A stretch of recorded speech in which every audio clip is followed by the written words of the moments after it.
안녕하세요. 쿠키 건강TV 추석 특집 여성의 바람을 잇다 진행을 맡은 아나운서 김민희입니다. 가족의 화목은 행복의 근원이 되고 건강은 가족 최대의 재산이다라고 합니다. 어떻게 이 가족의 최대 재산인 건강 잘 챙기고 계시나요? 자, 이번 추석 명절을 맞아서 여성의 건강과 삶의 질을 떨어뜨리는 배뇨 질환에 대해서 좀 자세히 살펴보도록 하겠습니다. 자, 먼저 방광에 생기는 감기라고도 하죠. 이 방광염에 대해서 자세히 살펴볼 텐데요. 자, 한의사 김기효 원장 스튜디오에 모셨습니다. 안녕하세요. 네, 안녕하세요. 김기효입니다. 네, 어서 오십시오. 네. 네, 눈치 살피실 필요 없습니다. 네, 편안하게 알겠습니다. 답변 부탁을 드리도록 네. 하겠습니다. 자, 방광염이 오늘의 주제인데요. 일단 방광염이 어떤 질환인지부터 좀 설명을 부탁드릴까요? 네네. 방광염은 말 그대로 방광에 생긴 염증 질환을 말하는데요. 이 염증으로 인해서 방광이 자극을 받아서 빈뇨, 절방뇨, 배뇨통 등이 나타나는 질환입니다.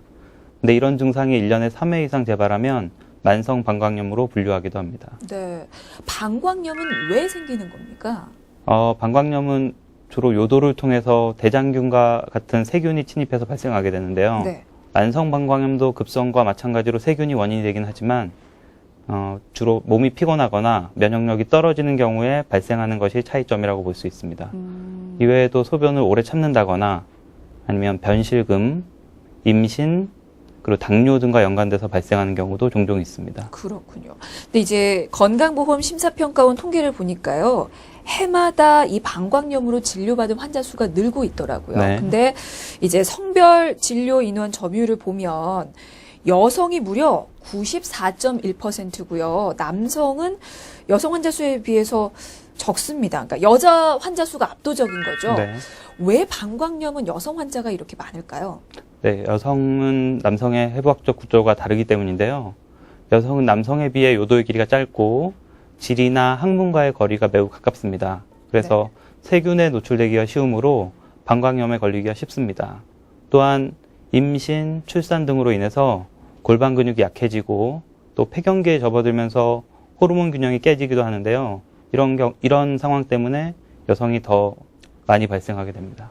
그러니까 신체 구조부터 어떤 임신, 출산 같이 여성들만이 겪는 또 그런 경험들 때문에 네. 방광염의 발생률이 여성이 더 많다고 말씀을 해주셨는데 어떻습니까? 이제 실제로 환자들을 좀 보시니까요. 네. 방광염으로 내원하는 환자 추세가 어떻게 되든가요? 앞서 언급하신 대로 방광염은 여성 환자 수가 압도적으로 많은 질환입니다.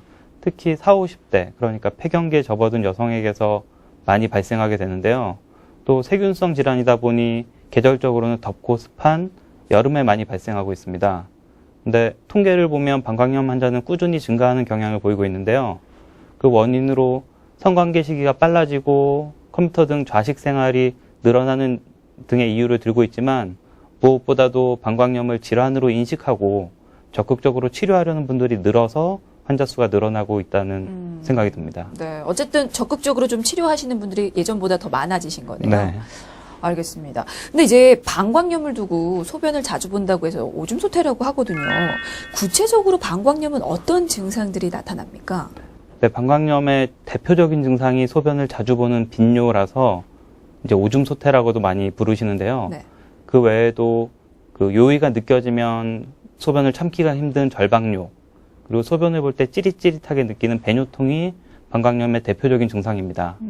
또 요통이나 아랫배 불편함이나 묵직함 이런 것들을 호소하는 여성분들도 상당히 많습니다. 네. 근데 사실 이 방광염은 여성분들 환자 수가 압도적으로 많잖아요. 그렇다 보니까 아무래도 부끄러워서 혹은 네.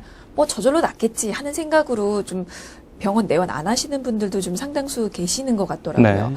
만약에 그런 이유로 병원을 찾지 않아서 방치를 하게 되면 이게 어떻게 될까요, 방광염은? 네, 말씀하신 대로 방광염을 부끄러워하시거나 또는 증상이 미약한 경우에는 낫겠지 하고 기다리시는 분들이 상당히 많습니다. 네. 네, 방광염은 자연 치유가 절대 되지 않고요. 방광염을 제때 치료하지 않으면 만성 방광염이나 신우신염으로 이어질 수 있습니다. 특히 임산부의 경우 방광염은 신장염으로 발전할 수 있는데요. 이 경우 조산이나 저체중아 출산 등 위험이 있기 때문에 빠른 치료를 받으시는 것이 좋습니다. 네. 앞서서 그런 말씀을 해주셨습니다. 방광염을 제때 치료하지 않을 때, 그러니까 초기 치료하지 않을 때 이제 생길 수 있는 게 만성 방광염이라고 말씀하셨는데 네. 이게 어떤 겁니까? 네, 만성 방광염은 방광염 증상이 1년에 3회 이상 재발하는 경우를 말하는데요. 기본적으로 면역력과 체력이 떨어져 있는 분들이 많으시고 회복 속도도 매우 느리고 재발이 잦아서 여성들을 힘들게 하는 질환입니다. 1년에 3번 이상 재발을 하는 경우에 그렇죠. 만성이라는 단어가 붙는군요. 네네, 그렇습니다. 만성으로 진행되기 전에 좀 적극적으로 치료하시길 권해드리는데 이게 방광염이 간단하게 자가 진단을 해볼 수 있는 방법이 있다고 하더라고요. 네네. 방광염의 경우에는 소변의 양상을 잘 살피는 것이 좋은데요. 말씀드리는 항목 중 4가지 이상 해당하면 방광염을 의심해 보시는 것이 좋습니다. 네. 첫째는 소변이 자주 마렵다, 소변이 나오는 부위 또는 주위가 아프다, 소변을 볼 때 아랫배가 찌릿찌릿하고 아프다, 소변을 봐도 시원치가 않다, 소변에서 피가 섞여 나온다, 냉의 양이 증가하고 탁하다, 소변 색깔이 탁하고 냄새가 난다, 소변이 급하다, 아랫배가 아프다, 밤에 무의식적으로 소변을 보거나 자주 마렵다. 네. 지금 10가지 항목을 말씀을 해주셨는데 네. 이 중에 4가지 이상이 해당이 되면 내원을 하셔야 된다는 네, 그런 그렇습니다. 말씀이신 거죠. 알겠습니다. 내원을 하면 어쨌거나 이제 치료가 진행이 될 텐데 그러면 네. 방광염은 치료 어떻게 하십니까? 네, 방광염은 기본적으로 세균으로 인한 질환이기 때문에 항생제 치료가 기본입니다. 네. 그러니까 방광염이 처음 걸리셨거나 아니면 몇 년에 한 번 정도 걸리는 정도라면 항생제 치료에 쉽게 반응하고 금세 증상도 좋아집니다. 네. 그러나 만성 방광염의 경우에는 항생제 치료에 쉽게 반응하지 않고 증상이 나아지는 듯 했다가 다시 재발하는 경우가 많기 때문에 항생제로는 치료가 쉽지 않습니다. 그렇군요. 근데 이제 방광염을 방광에 걸리는 감기라고 하잖아요. 네. 이게 이제 자주 걸려서이기도 하지만 재발이 또 그만큼 쉽기 때문에 네. 이런 별칭이 또 붙었는데 네. 재발을 막으려면 그러면 어떻게 해야 될까요? 네, 방광염의 경우에는 항생제를 사용하면 증상이 완화되는데 재발이 잦은 방광염은 과도한 항생제 사용에 의해서 도움을 받을 수가 없습니다. 네. 따라서 재발 방지를 위해서는 근본적인 대책이 필요한데요. 방광염은 면역력이 떨어지면 발생하기 쉬우므로 면역력을 증진하는 방법으로 치료를 하는 것이 좋습니다. 네. 그래서 방광을 튼튼히 하는 운동법이나 한방 치료법들로 도움을 받을 수 있습니다. 그렇군요. 그러니까 항생제 치료가 기본이지만 이걸로 하면 이제 재발이 잦다는 말씀이셨는데 한의학 적으로는 치료 어떻게 하십니까? 방광염의 재발이 잦다는 것은 잦은 감기처럼 면역력이 약해져 있다는 것을 말합니다. 따라서 한약 치료를 통해 먼저 면역력을 정상화시켜주고 약해진 방광의 기능을 강화해주는 것이 좋습니다. 또한 침 치료를 통해서 방광 주변에 긴장된 근육을 이완시켜서 방광을 안정시키고 염증에 대해서 회복력을 높여줍니다. 또 뜸 치료로 복부의 찬 기운을 몰아내어 하복부 순환을 도와줍니다.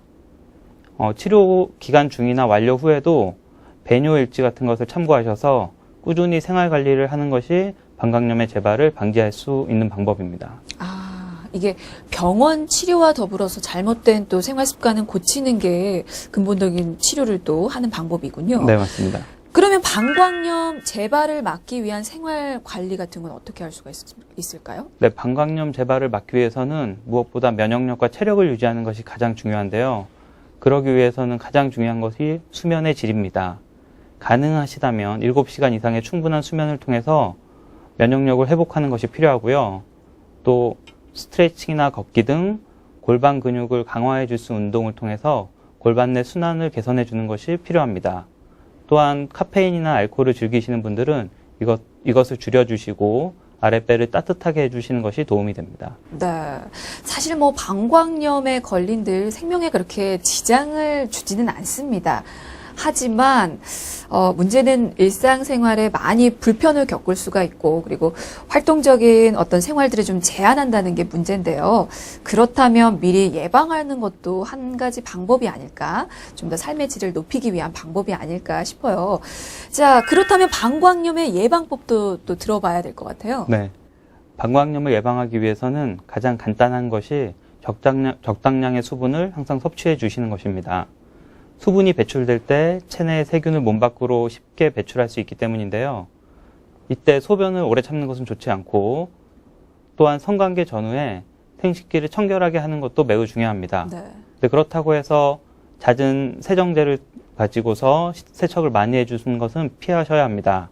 질 세척이 잦아지면 정상 세균 청이 줄어들어서 오히려 세균의 침입을 방치하는 상황이 됩니다. 네, 그렇군요. 그리고 사실 우리가 아플 때 먹는 거 참 중요하잖아요. 네. 그럼 방광염 걸렸을 때 혹은 예방하기 위해서 어떤 음식이 좋을지도 좀 추천을 해주실까요? 네, 방광염을 예방하는 데 도움이 되는 대표적인 음식으로는 늙은 호박이 있는데요. 호박은 방광을 튼튼하게 해서 소변이 잘 나오고 부종을 줄여주는 음식입니다. 팥뿌리나 옥수수 뿌리도 좋은데요. 두 약재 모두 이뇨작용이 있어서 방광의 노폐물을 제거하는 효능이 있습니다. 그리고 토마토는 비타민이 풍부할 뿐만 아니라 혈액순환을 개선해 주어서 방광염 예방에 많은 도움이 되는 음식입니다. 이외에도 알려진 음식으로는 크랜베리, 다시마, 산수유 등이 있습니다. 그러나 방광염을 치료하실 때에는 급성이냐 만성이냐에 따라서 지나친 이뇨작용을 제한하는 경우가 있기 때문에 이 부분에서는 전문가와 상담하시는 것이 좋습니다. 네, 알겠습니다. 자, 방광염에 대해서 이것저것 좀 여쭤봤는데요. 끝으로 이제 치료와 예방에 있어서 한 말씀 당부를 남겨주신다면요. 네, 방광염은 초기에 적절한 관리를 받으시면 충분히 치료가 가능한 질환입니다. 그런데 많은 분들이 부끄럽거나 또는 증상이 미약하다고 해서 방치하시다가 만성으로 진행되어 고생하시는 일이 많습니다. 그래서 조금만 내 몸의 변화를 집중하고 관심을 기울여 주시면 방광염뿐만 아니라 다른 질환의 위험에서도 벗어나서 건강한 생활이 가능하실 거라고 생각합니다. 네, 알겠습니다. 자, 먼저 첫 번째 시간 방광염에 대해서 살펴봤는데요. 이거 안 걸리시는 분들은 모르시겠지만 정말 일상생활에 불편을 주는 질환입니다. 좀 더 적극적으로 치료하셔서 이 방광염으로부터 좀 자유로워지셨으면 좋겠네요. 자, 지금까지 한의사 김기효 원장이었습니다. 말씀 감사합니다. 감사합니다.